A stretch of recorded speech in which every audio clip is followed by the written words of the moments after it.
morning, everyone. Hope you all are doing well. Today we are here to evaluate the meeting goals of last meeting.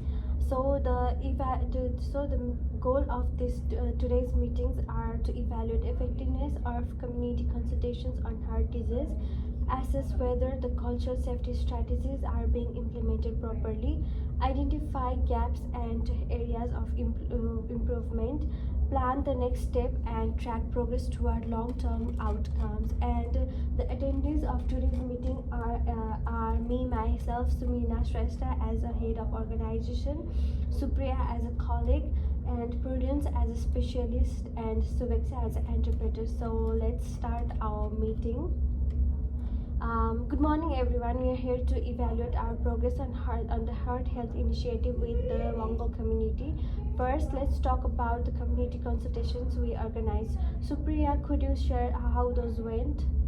Sure, we have organized two community gatherings, one with the local cultural centers and another with outdoor community space. The elders were very receptive, and we saw good participation from community members. However, the turnout was lower than we expected in the second session, possibly due to weather conditions. One thing we noticed is that people felt more comfortable sharing their thoughts when the elders initiated the discussion. It reaffirmed how important cultural protocols are in building trust. However, some attendees were hesitant to talk openly about personal health issues in group setting. Some community members mentioned that while they appreciated the consultation, they prefer more private conversation about heart health. It seems that for a culturally sensitive topic like health, a mix of group discussion and one-on-one session is necessary. That's a great insight. Now let's talk about the cultural safety strategies we implemented. Prudence, in your view, are we on the right track? Yes, we made some good progress. Staff training on cultural competence has been well received, and we have ensured that every meeting starts with acknowledgement of country. However, some staff have mentioned that they still feel unsure about certain cultural protocols, especially during patient interactions. It highlights the need for ongoing training. We also need to improve access to translate materials.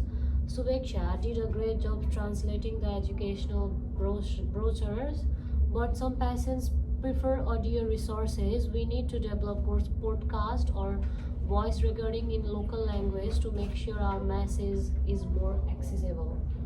Suvexa, what feedback did you receive from the community on how well our materials and services align with their cultural expectations? Many community members appreciated that we acknowledged their traditional belief about health, but they asked for more integration of local healing practice into our workshop. They want us to work alongside traditional healer rather than just providing Western medical advice. Let's assess how we are measuring the success of our initiative. Supriya, what indicators are we tracking and how effective are they? We have been tracking attendees, rates, participants' feedback, and health outcomes such as increased checkups and better medication. The attendees rate could improve, but we have seen positive changes in the number of people scheduling heart checkups after the session. However, it's clear that quantitative data like attendance only tells part of the story. Qualitative feedback, like how comfortable people feel engaging with our services, is equally important.